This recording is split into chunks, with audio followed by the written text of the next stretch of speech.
If you want to see how we built these 3 bike stands, stay tuned, because that's what we're going to do today.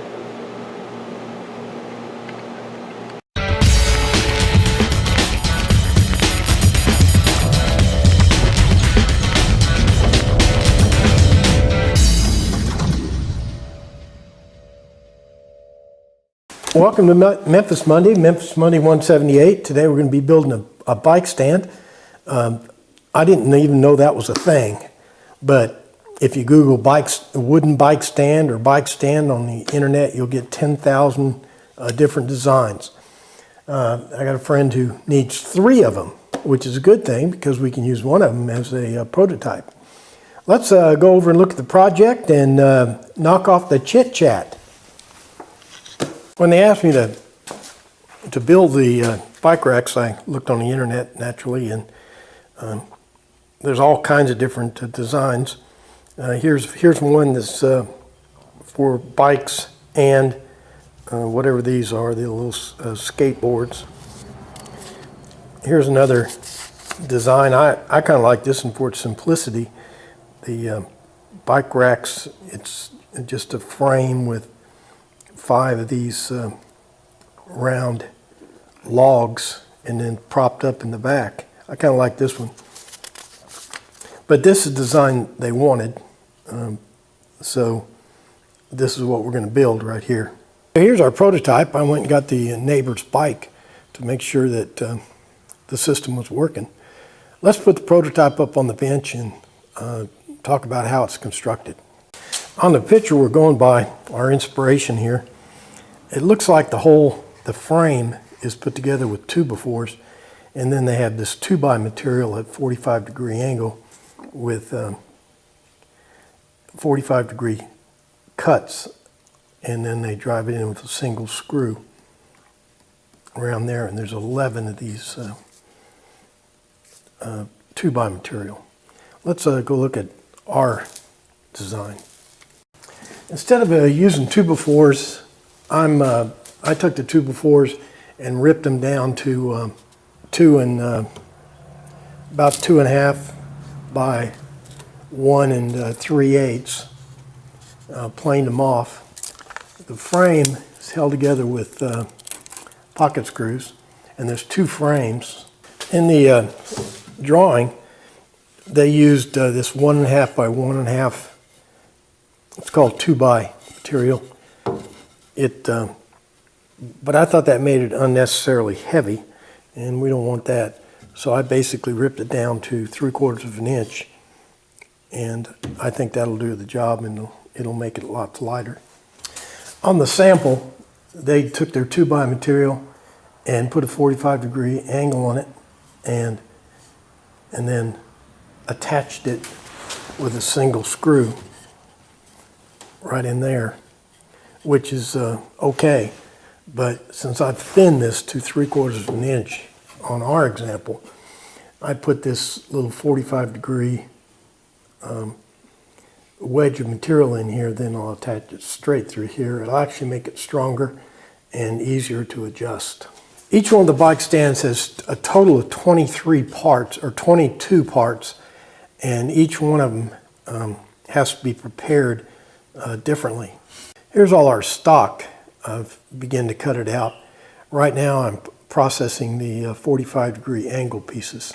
There's 11 of these angle pieces on each one of the bike racks. We're going to have 3 bike racks, so that's 33. I'm essentially cutting the angle braces out of this 2x material on the table saw. Let's do that.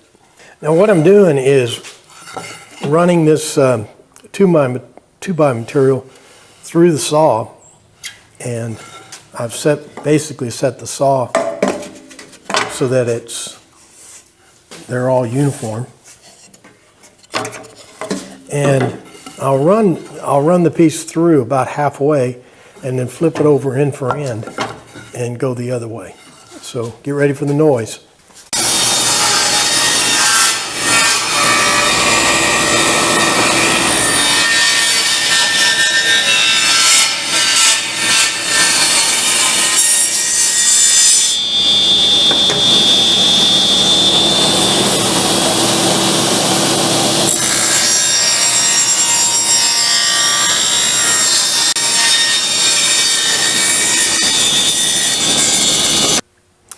Okay, here's my 45-degree slats. There's 11 in each pile. Let's see the next job.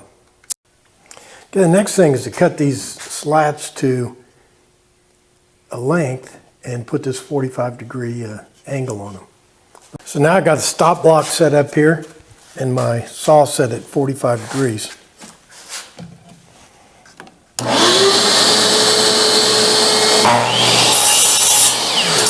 So all these slats will be identical, and that will fit.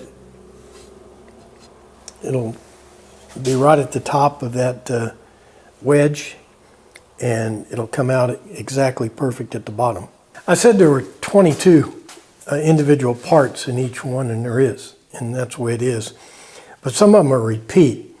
In actuality, there's only 6 different pieces, and then a lot of them repeat. There's 5 of these in each stand. There are 2 of these, 11 of these, the slats, and 1 bottom nailer, 45-degree nailer, and 1 bottom 45-degree nailer, and 1 top 45-degree nailer. I'll show you how to process each one of these. The first one of these 41-inch cross braces, and there's 5 of these in each one of the stands. And each one of the 41-degree cross braces get pocket holes in each end.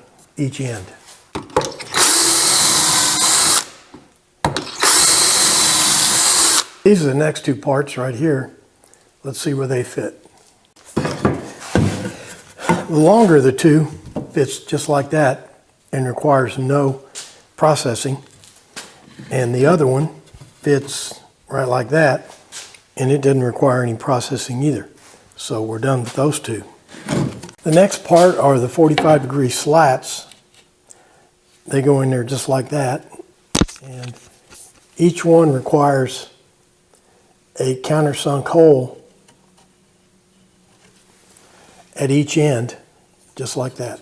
And what I'll do on the 45-degree slats is I'll gang saw them, lay them down here, and that way the holes will all be uniform. The next one is the top 45-degree nailer. It's going to go in there. It's going to go in there like that. Now the trick here is I got to make sure that I don't put I've screwed up and put that hole, I countersunk that hole right where that seam is. I did the same thing down there. So what I'll do is put that up there like that, and I'll mark where that seam is so that I don't countersink a hole in the wrong place. And I'll probably make room for about 5 screws. What you do on this angled stuff, I've got to put the screw in perpendicular to this back right here, but it's kind of hard to start your drill that way. So I'll kind of start it perpendicular to this 45-degree face and then twist it around and straighten it up.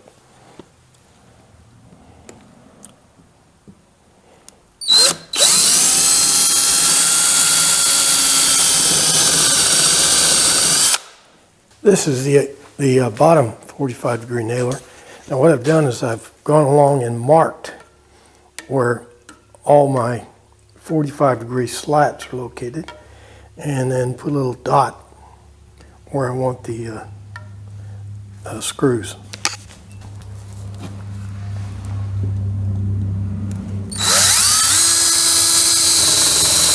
That's how you process all the different 6 parts. I'll go ahead and process the rest of them, and we'll be on a roll. Well, I got all the parts put together for all 3 of these. What I'm going to do now is take this one apart so that I can stain and finish all the parts with them disassembled.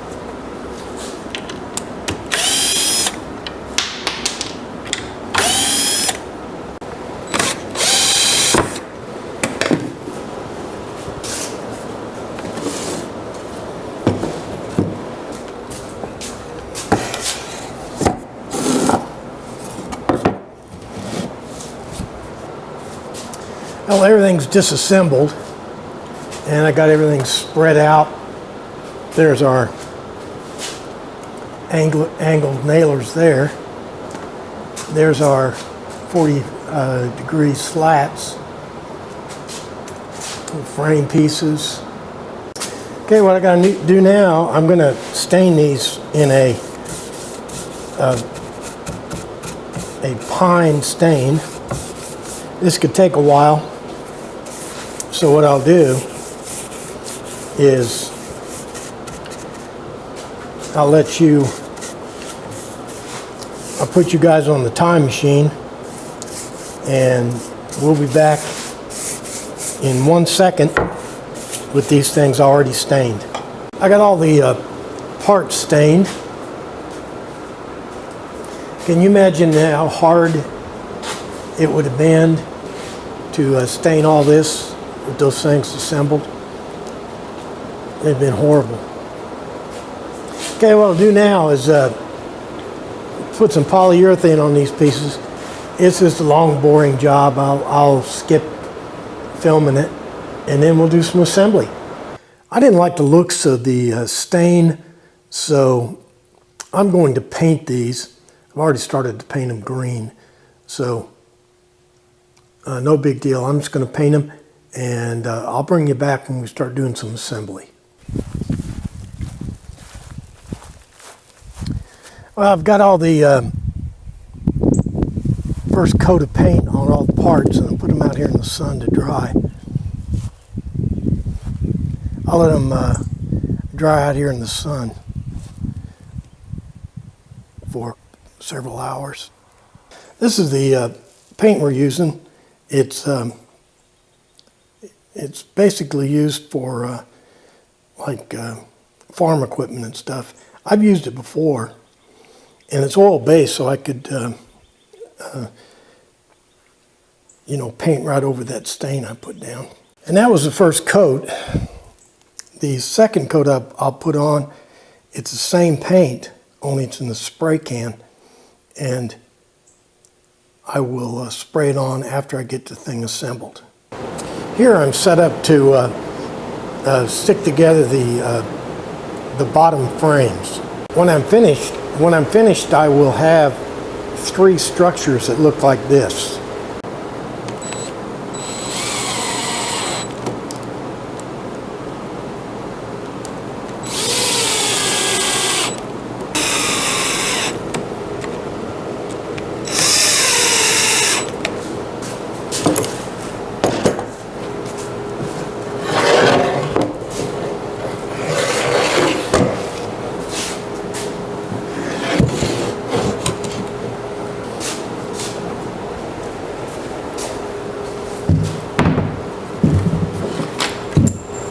Now that other frame we were building was the bottom frame, or the horizontal frame. This is the vertical frame, and also the back frame. It's built the same way.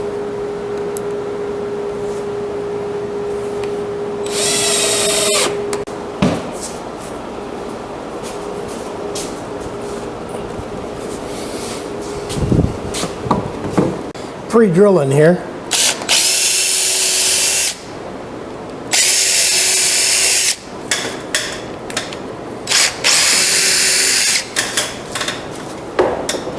I'm putting these big old giant screws in there. I'm not counting on a lot of strength in this setup. The real strength is going to come from those 45-degree braces, the 11 of them. But I'm not taking any chances. What I'm doing here is installing the angled spacers. These are cut at 45 degrees. And the 45-degree slats will fit on there just like that. And here I've just flipped it over so that these are easier to get to. And this is the top angle brace. Let me tell you why I think we can get away with the pocket screws on this.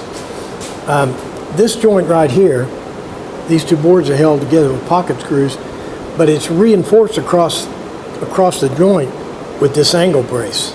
Same situation here.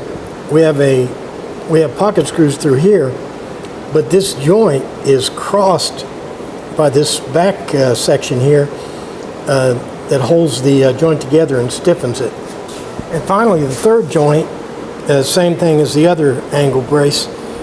We got pocket screws that go through here, but this joint is crossed by this 2x material that's screwed on either side, so that reinforces it. Okay, I've got all three of our bike stands set up. Let's start installing some of the 45-degree slats. Now I got 33 of these to install. To get the spacing right, I've put together this little jig. If my calculations are right, it should come out perfect at the end.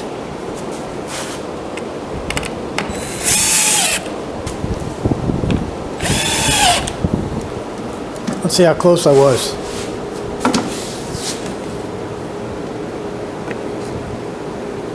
Nothing but perfect. There's our 3 bike racks. I've still got to put a second coat of paint on them. And after I get the second coat of paint, I'm going to install these little helmet hooks. But that is outdoor tractor paint. It was painted before it was assembled, so it should be pretty well weather protected. All 3 are built exactly the same. All right, that does it for another Memphis Monday, Memphis Monday 178. We built 3 bike stands. I think they turned out real nice. They seem to work for bikes. I still need to put another coat of paint on it.